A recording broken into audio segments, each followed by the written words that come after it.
Bonjour et bienvenue sur le plateau de Déclic Blockchain, l'émission consacrée à la blockchain, à ses acteurs et à ses usages. Et aujourd'hui, nous allons évoquer l'un de ceux qui a beaucoup fait parler en 2021, les NFT. J'ai le plaisir pour en parler d'accueillir Stanislas Mako, fondateur de la plateforme de crowdfunding Utip. Bonjour Stanislas. Bonjour. Vous vous êtes démarqué en octobre 2021 en lançant aussi la plateforme CalArt, une plateforme donc qui permet de commercialiser, de créer et de commercialiser des œuvres en NFT. Expliquez-nous l'intérêt de cette plateforme. Le but de CalArt, en fait, c'est de permettre aux artistes de vivre de leur passion. Et il se trouve que de plus en plus de contenu est créé aujourd'hui de manière numérique. Et les NFT sont un excellent aboutissement de la création numérique et permettent en fait de faire vivre une œuvre de la même manière qu'on pourrait vivre un tableau. On peut faire vivre une œuvre numérique grâce aux NFT et donc les vendre.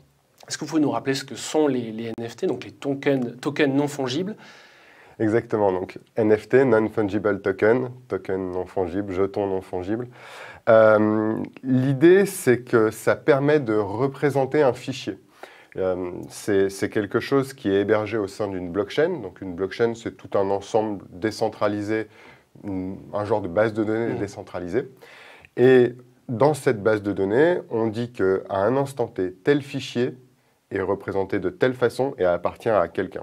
Et du coup, ça change complètement la perspective qu'on a aujourd'hui du numérique, parce que depuis toujours, on entend que le numérique n'a pas de valeur, que tout est immatériel, rien n'est concret. Tout peut être dupliqué finalement, exactement. Alors que la blockchain permet justement, en étant infalsifiable, de certifier vraiment la propriété d'une œuvre. Voilà, exactement. Alors, les NFT, ça a vraiment émergé dans l'actualité au printemps avec la vente record de l'œuvre de Beeple, 69 millions de dollars, il me semble. C'est ce qui vous a poussé à créer cette offre. Comment est-ce que vous avez abordé cette thématique, sachant qu'il y a énormément ensuite d'artistes qui ont lancé leur NFT, de marques. Il y a eu une bulle aussi, en quelque sorte, des NFT avec des valorisations qui ont véritablement explosé. Vous voulez vous démarquer de cette tendance? Oui. Alors, pour reprendre la question, on a aussi réfléchi à partir du printemps au phénomène des NFT et comment les NFT pouvaient aider les artistes. C'est pour nous quelque chose de clé parce qu'on travaille avec les artistes depuis 4 ans chez Utip maintenant. Les artistes donc, qui produisent essentiellement du contenu sur Internet. Et on s'est demandé, est-ce que les NFT pouvaient avoir un intérêt pour eux? Est-ce que c'est seulement une bulle spéculative, comme vous l'avez dit, ou est-ce qu'il y a autre chose? Et je suis convaincu qu'il y a vraiment une technologie derrière tout ça qui va changer nos vies.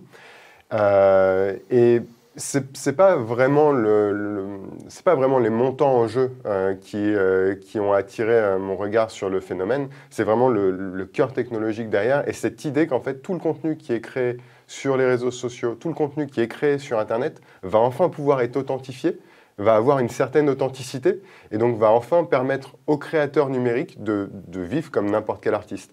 Ça veut dire aussi, ça veut dire la vente potentielle de leurs œuvres, ce qui leur permet d'être cotés et de n'être plus simplement des influenceurs, mais d'avoir vraiment une cote d'artiste. Mais c'est aussi simplement un respect de leur travail et faire en sorte qu'à un instant donné, tel créateur qui ait créé un contenu soit reconnu en tant que tel par un consensus global. Et vous, c'est en quelque sorte un prolongement de ce que vous faisiez avec Utip, qui sert à financer, grâce au financement participatif, les artistes, les créateurs de contenu au sens large, donc des vidéastes ou des musiciens qui utiliseraient des plateformes comme YouTube ou Instagram pour créer des œuvres et partager avec la communauté. Donc vous avez vu finalement avec les NFT un prolongement légitime de votre activité sur Utip. Exactement. J'aime bien dire qu'en fait maintenant on a deux jambes. On a la jambe un peu traditionnelle qui est Utip, qui est quelque chose d'important. C'est presque une plateforme de mécénat en quelque sorte au final. Donc c'est aussi une partie de l'art. Mais on a aussi maintenant une plateforme de vente avec CalArt. Et donc maintenant on avance un peu sur les deux systèmes. Et vous, donc le business model, c'est que vous créez les NFT pour le compte des artistes. Oui. Et ensuite, vous vous chargez de les mettre en vente. Oui, on a quand même une grande particularité chez CalArt, c'est qu'on a souhaité se différencier de toutes les plateformes NFT qui existent en exécutant des transactions uniquement en euros et en dollars. L'idée, en fait, c'est qu'aujourd'hui, les NFT ne sont accessibles qu'à une très petite niche, ceux qui connaissent la blockchain, ceux qui connaissent les crypto-monnaies. Nous, on a envie de faire en sorte de permettre que les NFT soient faciles à utiliser et accessibles à tous. On a vraiment envie de démocratiser l'accès à cette technologie. Et donc, Combien d'utilisateurs de CalArt à l'heure actuelle, donc depuis le lancement en octobre? Là, on a plusieurs milliers de visiteurs par jour, on a plusieurs centaines de ventes, plusieurs milliers d'utilisateurs. C'est quelque chose vraiment qui commence à prendre petit à petit, et on est sur des montants à peu près on est sur des montants plus faibles que ce qu'on constate avec les crypto-monnaies. C'est assez normal parce que les crypto-monnaies ont tendance aussi à décorréler la valeur des achats. Là, on est autour d'une centaine d'euros en général. Donc loin, voilà, des centaines de milliers, aujourd'hui, en équivalent en tout cas crypto-monnaie qu'on peut voir sur certains NFT. En fait, vous l'avez dit, c'est en équivalent crypto-monnaie. L'avantage, c'est que nous, on manipule vraiment des euros et des dollars. Donc le créateur, à la fin, quand il fait une vente, il a de quoi payer son loyer ou acheter de la nourriture. Donc démocratiser véritablement l'accès aux NFT pour le grand public. Et vous avez aussi ce côté éthique que vous mettez en avant au travers de l'utilisation du protocole Polygon. Oui.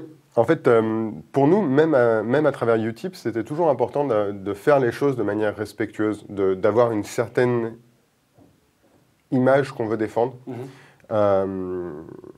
Et il y a beaucoup de sujets autour des blockchains, il y a beaucoup de sujets autour des NFT, et on avait vraiment à cœur aussi de prendre ces sujets un par un et de les adresser, de ne pas simplement faire une énième plateforme de NFT qui fonce dans le tas. On a souhaité faire les choses de manière réfléchie et d'apporter une solution à chaque fois aux critiques qu'on peut émettre vis-à-vis de ces technologies. Donc, typiquement, on utilise la blockchain Polygon, qui est une blockchain qui fonctionne sur un mode différent de Ethereum ou Bitcoin, qui sont les deux blockchains les plus connues, et qui, en fait, consomment très peu d'énergie. Pour nous, c'est un enjeu. Les créateurs de contenu, les artistes, c'est aussi un enjeu pour eux. On est conscient de l'empreinte écologique qu'on doit laisser. Et donc, en fait, on cherche à apporter des solutions à chacun des points gris qu'il peut y avoir. Il y a celui-là, il y a celui du vol d'œuvre aussi. On reproche beaucoup aux NFT de favoriser le vol d'œuvre. Le vol d'œuvre n'a pas entendu cette nouvelle technologie pour exister. Mais nous, on fait une recherche d'antériorité sur toutes les œuvres qui sont postées sur la plateforme. Et à chaque fois, en fait, vraiment, on essaye d'amener une solution concrète, quelque chose de tangible dans ce monde numérique. Alors vous travaillez donc avec les artistes. Est-ce que vous travaillez aussi potentiellement avec des marques? On en a vu énormément cette année lancer leurs produits en NFT ou lancer en tout cas des opérations basées sur les NFT. Est-ce que c'est aussi un potentiel développement pour CalArt? C'est un potentiel développement. On a déjà travaillé avec BFM Business pour les BFM Awards. C'est quelque chose qu'on sait faire, qu'on a l'habitude de faire. Et en fait, on a vraiment toute la maîtrise technologique. Donc on peut s'adapter complètement aux besoins des entreprises.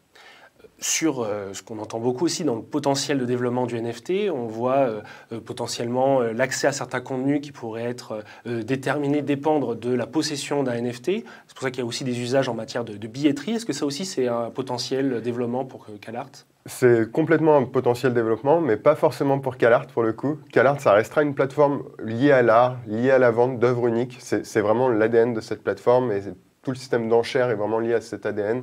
Ça peut être des ventes uniques aussi, des ventes directes, mais on est vraiment autour de l'art. Par contre, sur Utip, il est probable qu'il y ait des usages qui se créent autour de la blockchain, autour des NFT, et la billetterie en fait partie, le système de prévente. Vraiment beaucoup de sujets qui peuvent être couverts par les NFT, beaucoup de sujets qui vont changer grâce à cette technologie. Donc à retrouver potentiellement sur Utip en 2022. Très certainement. Dernière question, c'est un petit peu le gimmick de l'émission. Quand est-ce que vous avez eu personnellement le déclic pour la blockchain et pour le potentiel de cette technologie? La blockchain, moi, c'est quelque chose que je suis depuis très longtemps. J'ai un passif d'ingénieur, on va dire. Donc j'ai toujours cette âme technologique et un peu geek. Donc j'ai vu la blockchain depuis des années éclore. Et dans cette casquette que j'avais chez Utip, je me suis toujours demandé mais comment je vais pouvoir faire quelque chose avec la blockchain? Et en fait, c'est vraiment venu au fur et à mesure du temps. Et au printemps, vraiment, quand j'ai réalisé qu'en fait, les créateurs de contenu étaient des artistes comme les autres, c'est simplement que leurs œuvres ne pouvaient pas être matérialisées comme les autres. Là, j'ai vraiment eu un déclic parce que la blockchain, pour moi, a tout de suite fait le parallèle entre le monde numérique, virtuel, parce qu'on parle beaucoup de métaverse, et le monde physique. Et donc, j'ai eu un déclic, en fait, au moment où je me suis dit, mais en fait, les créateurs sont juste des artistes, ils n'ont juste pas le même support, ils n'ont pas un tableau, ils n'ont pas un cadre, ils ont juste leur ordinateur et c'est déjà génial. Et les NFT permettent d'afficher une œuvre sur un ordinateur. Clic. Merci beaucoup Stanislas Mako, donc fondateur de CalArt, et à bientôt pour un prochain déclic. Merci à vous.